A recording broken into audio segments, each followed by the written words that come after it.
Era uma vez um anjo e um demônio segurando um osso da sorte, que ao ser partido, dividiu o mundo em dois.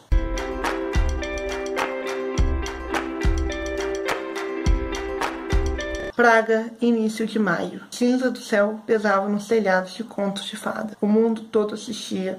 Até satélites tinham sido direcionados para a Ponte Carlos, para o caso de os visitantes voltarem. Coisas estranhas já haviam acontecido naquela cidade antes, mas não tão estranhas assim. Pelo menos não desde que existiam câmeras de vídeo para provar o ocorrido ou para explorá-lo. Olá todo mundo, no vídeo de hoje a gente vai conversar sobre Dias de Sangue e Estrela, da Laini Taylor. Esse que é o segundo volume da trilogia feita de Fumaça e Osso. Ele saiu lá nos Estados Unidos em 2012 e chegou aqui no Brasil pela Intrínseca em 2013, com tradução da Viviane Diniz. Então, antes de contar a história do Dias de Sangue e Estrela, vou contar um pouquinho do que acontece no primeiro volume. Faz muito tempo que eu conversei com vocês sobre o primeiro volume, então eu preciso conversar sobre para ter uma ideia de como eu vou me guiar, e vai conter spoilers, tá? Essa conversa vou deixar aqui quando acaba isso. Então, no fim do primeiro livro, o que a gente tem? A gente tem a Karu com o Akiva partindo do ossinho da sorte e descobrindo que ela é a reencarnação da Madrigal, que era a amante,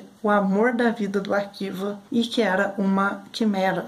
O Akiva, pra quem não lembra, é um anjo. E que ela foi morta porque ela meio que era prometida ao general dos Quimera, que também era filho do imperador Quimera. Então ele pegou os dois juntos e acabou matando a Madrigal para servir de lição ao Akiva. Só que o Brimstone, que foi a pessoa que criou a Karu na reencarnação, salvou a alma da Madrigal e fez a Karu, né? A gente também descobre que aquelas mãos que estavam queimando os portais e impedindo a passagem entre os dois mundos era o Akiva, e que isso era para impedir que as quimeras fugissem e elas fossem logo exterminadas pelos serafins. Então eles se separam depois que a Karu descobre isso. Ela vai atrás do Hasgut, que é um anjo caído, e ele leva ela através de um portal para Eretz, o planeta deles, né, o mundo deles ali. Então é isso. Agora vamos para o segundo livro. O segundo livro aqui, ele é dividido em 4 pontos de vista. Então a gente tem o narrador acompanha a Karu, o Akiva. Durante algum tempo ele também acompanha a Susana, que é a melhor amiga da Karu. E também acompanhamos uma tribo de caprinas, que é uma raça dos Quimera, que está fugindo ali dos anjos. Depois a gente acompanha outras coisas também, outras excursões de soldados quimeras. Então a Karu no começo desse livro está desaparecida, ninguém sabe onde ela está, nem o Akiva, nem a Susana. E estão aparecendo anjos mortos com a marca do imperador e com mensagens dando a entender então que existem ainda quimeras vivos e prontos para uma revanche, uma vingança contra aquilo que foi feito em Loramen, a cidade dos Quimera. Aqui a gente tem o Akiva bem diferente, na verdade não tão diferente, mas aqui o Akiva, ele está cansado da guerra, ele então começa a ajudar quimeras durante a noite a fugir, por conta do que aconteceu com a Karu, né? Dela ter perdido toda a sua família. E a gente descobre então que a Karu virou a ressurreicionista dos Quimera. Durante algum momento a gente descobre isso. Então ela está fazendo o serviço do Brimstone, que infelizmente foi morto. Ninguém sabe o que aconteceu com a alma dele. A família ali da Karu, né? A Issa, Twiga, então todos sumiram. Mas uma pessoa viveu, um Quimera viveu, uma pessoa que a Karu não queria que tivesse vivido, que é o Tiago. Não só ele, mas alguns outros soldados também, né? O Tiago foi quem matou a Karu quando ela era Madrigal. A gente conhece um personagem aqui do passado da Madrigal, que é o Ziri.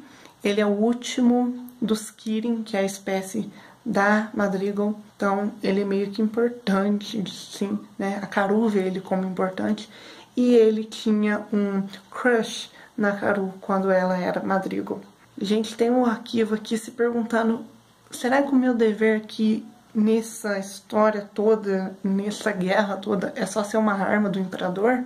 Quem sou eu? Quem foi minha mãe, já que o imperador leva uma mulher lá toda noite para gerar esses soldados? Não é nem filhos, são soldados. Tanto que eles são conhecidos como ilegítimos. Então ele começa a se questionar isso, e a Karu está ali cansada de ser obrigada a fazer tudo que o lobo quer, enquanto todos os quimeras que estão sendo ressuscitados por ela veem ela como uma inimiga, uma traidora, a amante do anjo. Então a gente tem muito disso e é explorado o poder do Akiva. Não é só a Karu com o Akiva que estão incomodados com essa guerra interminável entre quimeras e serafins. A gente tem serafins aqui nessa história se perguntando quando que essa guerra vai acabar, eu já não aguento mais. Porque uma batalha sangrenta que não tá levando ninguém a lugar nenhum, sabe?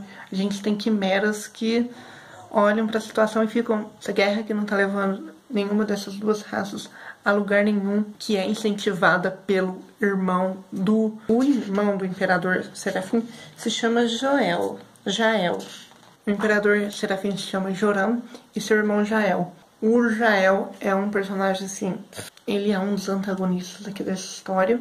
E ele quer muito mais sangue, ele com o Tiago, né, que é agora comandante, o chefão dos Quimera, desejam muito mais sangue, enquanto o pai do Tiago, que morreu, porque ele precisava morrer para terem certeza de que todos os Quimeras tinham morrido, né, ele queria a paz. Então a gente tem a Karu com o Akiva querendo a paz ali. E eu vou estar mentindo pra vocês se eu falar que foi um livro rápido de ser lido. Principalmente porque eu li em e-book, então eu tive uma dificuldade muito grande em ler esse livro. Eu demorei meses, mas eu acho que em livro físico essa leitura teria andado pra caramba. Primeiro porque eu ia conseguir me guiar pelo mapa que tem no livro físico, que no e-book ia ser muito complicado de ficar indo e voltando toda hora pra onde eu tava. Mas é um livro lento. A Laini Taylor, ela não tem... Ela vai construindo esse mundo vagarosamente. Então ela vai, escreve tal coisa e faz isso, e descreve tal poder e tal. A gente sente um aprofundamento ali no que os personagens estão sentindo e os desafios ali que eles têm para tentar ver se vão conseguir construir um mundo melhor para essas duas raças. A gente tem aqui o questionamento sobre a mãe do Akiva, que é uma história muito interessante, e o Akiva com a Karu tendo que fazer escolhas para definir o futuro dessas raças, para ver se elas não se destroem, também é muito interessante. E é claro que essas escolhas vão trazer consequências para o terceiro volume dessa história, que é Os Sonhos com Deuses e Monstros. Esse sim eu tenho aqui em volume físico, já estou lendo. Mas antes da gente falar sobre ele aqui no canal, a gente vai falar sobre Noite de Bolo e Marionetes, que é uma novela, aí 2.5, mas que é uma história que se passa durante o Feito de Fumaça e Osso. Eu super recomendo se vocês gostaram do primeiro volume. É um volume lento, mas vale muito a pena. Tem um capítulo aqui, não quero dar spoiler, mas acontece uma coisa e eu fiquei, meu Deus, porque a descrição da Laini Taylor é um negócio, assim, maravilhoso, gente. Sério, deem uma chance para Laini Taylor, mesmo que seja por e-book. Eu sei que é difícil, os livros são esgotadíssimos. Esse daqui tá sempre aparecendo em promoção de R$ 9,90 na Amazon, no Submarino. Mas os outros dois são raríssimos de se encontrar vendendo, porque o pessoal não quer vender mesmo. Mas se vocês encontrarem, peguem, sério. Então é isso, gente. Super recomendo esse livro para quem gosta de uma fantasia bem construída e quer descobrir novos autores espetaculares, eu garanto. Então é isso, super recomendo para vocês. Eu vejo vocês no próximo vídeo aqui do canal. Um beijo grande para todo mundo e até mais. Tchau, tchau.